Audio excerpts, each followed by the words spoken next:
You know the feeling. One day the sky is just full of birds, and then they're gone. It's this rhythm, as old as the seasons themselves. And it brings up a really simple question behind this whole global spectacle. Why do they do it? Why do they leave? Well, let's dive in and find out. And I'm not talking about a few birds here and there. We're talking about billions. It's honestly one of the planet's greatest disappearing acts. Twice a year, it's like entire populations just, poof, vanish.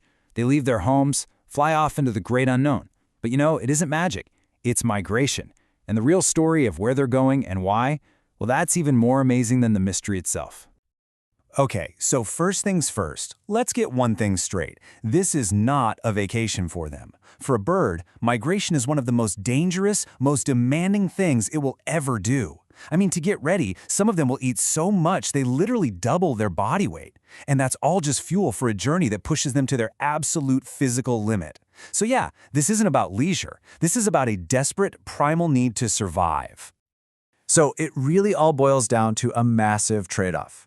Think about it. Their summer home, it's perfect. Absolutely ideal for raising a family. You've got tons of food, insects and seeds everywhere. Plus, those long daylight hours give them more time to hunt. It's a paradise. But that paradise eventually turns into a harsh, frozen landscape in the winter. Food becomes almost impossible to find. So what do? They pack up and head to their winter home, a place where the weather is milder, and most importantly, where they can keep eating. So yeah, at the end of the day, it's all about two things: food and family. That's it. Birds are basically just chasing resources all year long. They follow that explosion of life that happens every spring and summer to find a safe, food-packed spot to nest and raise their chicks. And then they have to flee the brutal scarcity that winter brings.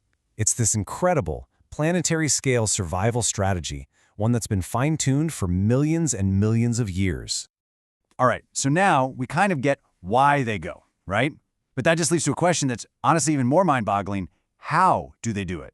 I mean, this isn't just a trip down the block. This is a journey that spans entire continents, following these ancient highways in the sky that we call flyways.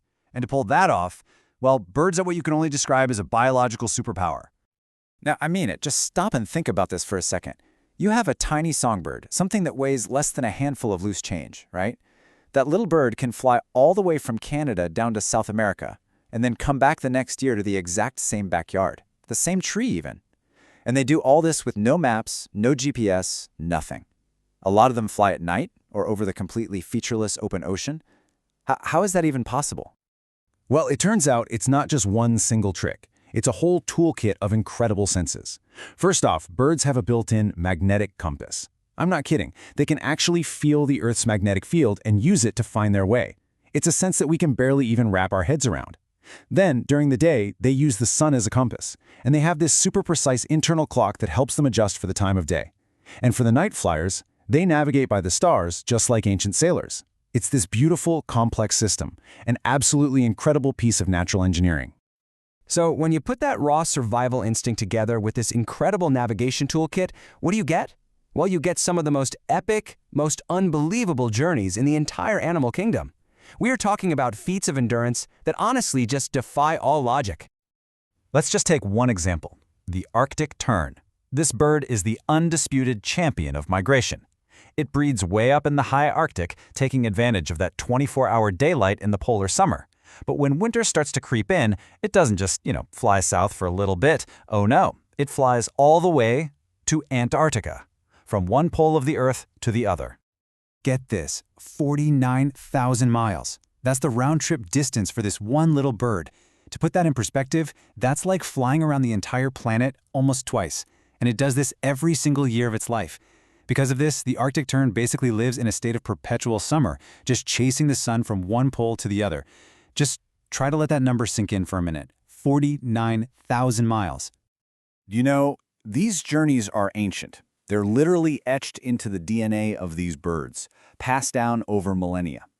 This migration is a fundamental rhythm of our planet, like the changing of the seasons or the tides. But that ancient rhythm is now facing new challenges it has never seen before. And this is important for way more than just the birds themselves. You have to think of migratory birds as global connectors. As they travel, they're transporting seeds, they're pollinating plants, they're controlling insect populations, and they do this across entire continents. Their journeys are like the threads that stitch the whole world's ecosystems together. I mean, the health of a forest up in Canada can be directly tied to whether or not these birds survive their winter down in the Amazon. They're literally a living, breathing circulatory system for the entire planet. And this all leads to one final, really critical question. See, this whole finely tuned system, it depends on predictable cues. The timing of spring, when the insects hatch, having safe places to rest and eat, it's all about timing.